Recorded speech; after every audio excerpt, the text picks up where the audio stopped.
विखे पाटील यांनी ज्यांच्यावर भ्रष्टाचार सिद्ध केला त्यांच्या प्रचार सभेला ते येणार का? विखे पाटील यांना ग्रामस्थ दाखवणार काळे झेंडे. राज्यातील राजकारणाला हादरवून टाकणाऱ्या घटनांच्या पार्श्वभूमीवर आज पुणे जिल्ह्यातील शिरूर तालुक्यात एक अत्यंत धक्कादायक आणि संतापजनक प्रकार घडत आहे. ज्या उमेदवारावर 25 कोटी रुपयांची मौल्यवान शासकीय जमीन लाटण्याचा ठपका स्वतः राज्याचे जलसंपदा मंत्री राधाकृष्ण विखे पाटील यांनी ठेवला होता, त्याच उमेदवाराच्या प्रचारासाठी ते आज प्रत्यक्ष मैदानात उतरणार असल्याची माहिती समोर आली आहे.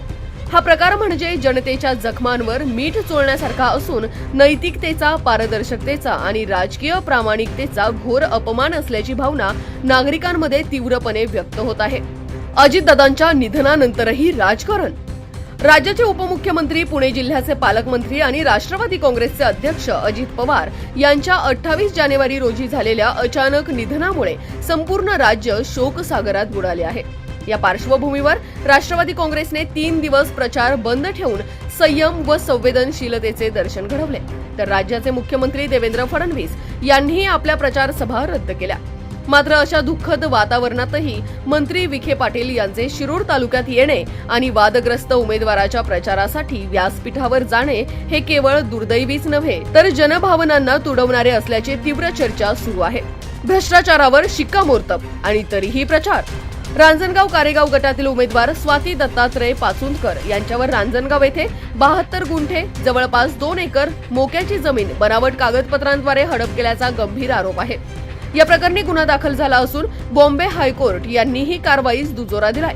महत्वाचे म्हणजे या प्रकरणात मंत्री विखे पाटील यांनी 28 ऑक्टोबर 2023 रोजी स्पष्ट आदेश देत संबंधित जमिनीवरून आनंदराव पाचुंदकर यांचे नाव काढून शासनाचे नाव लावण्याचे निर्देश दिले होते. ती मागणी होती आम्हाला द्या म्हणून गावच्या विकासाकरता. ती खाजगी व्यक्तीनं ती त्याच्यामध्ये बळकवण्याचा प्रयत्न केला आणि तो वाद चालू होता. शेवटी ग्रामपंचायतीला ती जागा देणं हेच महत्त्वाचं होतं, कारण सार्वजनिक प्रयोजनासाठी ग्रामपंचायतीला जागा देणं काही त्यामध्ये मला वाटतं कोणाचा विरोध असण्याचं कारण नाही आहे. आणि त्यामुळे ते सर्व कागदपत्र पाहिल्याच्यानंतर ही जागा ग्रामपंचायतीकडे वर्ग करण्यात आलेली आहे. म्हणजेच भ्रष्टाचार मान्य करून आदेश देणारे तेच मंत्री आज त्या उमेदवाराच्या प्रचारात उतरू पाहत आहेत. हा राजकीय दुटप्पीपणाचा कळस नाही तर काय? अजितदादांचे शेवटचे काम आणि त्यावर राजकारण. कान्हूर मेसाई गावाच्या पाणी प्रश्नासाठी अजितदादांनी थेट कंपनीच्या डीलरला फोन करून पाण्याची व्यवस्था करून दिली होती. ग्रामस्थांनी या योजनेला श्रद्धेने श्री मेसाई देवी उपसा सिंचन योजना असे नाव दिले आहे. आज अजितदादांच्या निधनानंतर अवघ्या काही दिवसात त्यांच्या या शेवटच्या जनहिताच्या कामावर राजकीय श्रेय लाटण्यासाठी मंत्री विखे पाटील गावात प्रचारासाठी येत असल्याने ग्रामस्थांमध्ये प्रचंड संताप उसळलाय. का असं पहिलं गाव आहे का त्या गावासाठी स्वतः अजितदादांनी फोन करून सांगितलं होतं का या गावाला असे असे या साईडचे पाईप पाहिजे, तर त्यांनी काय केलं, जेवढे काय डीलर आहेत सगळ्या डीलरला फोन म्हणजे करायला लावला त्या फिनोलेक्स वाल्यांना, आणि त्यांनी नंतर एवढ्या प्रत्येक ठिकाणावरून गाड्या पाठवल्या. हे काही एका जागेवरून गाड्या आलेल्या नाहीये. अशापर्यंत का व्हायला, पण आमच्या कामाचा काहीतरी एक भाग म्हणून समस्या सोडवण्यासाठी सगळ्यात योगदान त्यांचं म्हणावं लागेल. कारण जाताना सुद्धा जर एक वंचित राहिलेल्या गावासाठी एक फोन का व्हायला तो त्यांनी केलेला आहे. महाराष्ट्र राज्याचे जलसंधारण मंत्री नामदार राधाकृष्णजी विखे पाटील साहेब हे आज दुपारी साधारणतः 2:30 वाजता आपल्या कान्हूर गावामध्ये आपल्या गावच्या शेतीच्या आणि पिण्याच्या गंभीर प्रश्नावरती चर्चा करण्यासाठी कान्हूर गावामध्ये येणार आहेत. मेजर संभाजी दळवी यांच्या पेट्रोल पंपावरती निवासस्थानी आज दुपारी 2:30 वाजता सगळ्या ग्रामस्थांनी या चर्चेसाठी यावं अशी मी नम्र विनंती करतो. ग्रामस्थांचा इशारा, काळे झेंडे दाखवणार.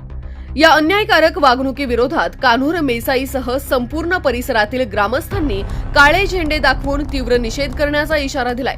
जनतेच्या मते हा लढा कोणत्याही पक्षाविरुद्ध नसून भ्रष्टाचार, दुटप्पी राजकारण आणि जनतेच्या भावनांशी खेळणाऱ्या प्रवृत्तीविरुद्ध आहे.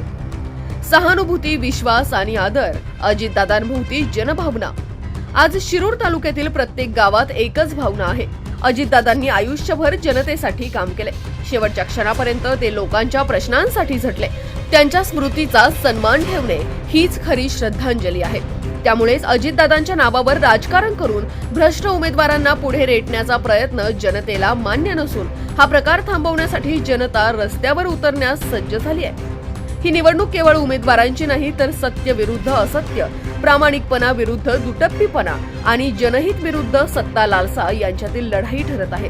आणि या लढाईत शिरूर तालुक्याची जनता कोणाच्या बाजूने उभी राहणार हे आता लवकरच स्पष्ट होणार आहे.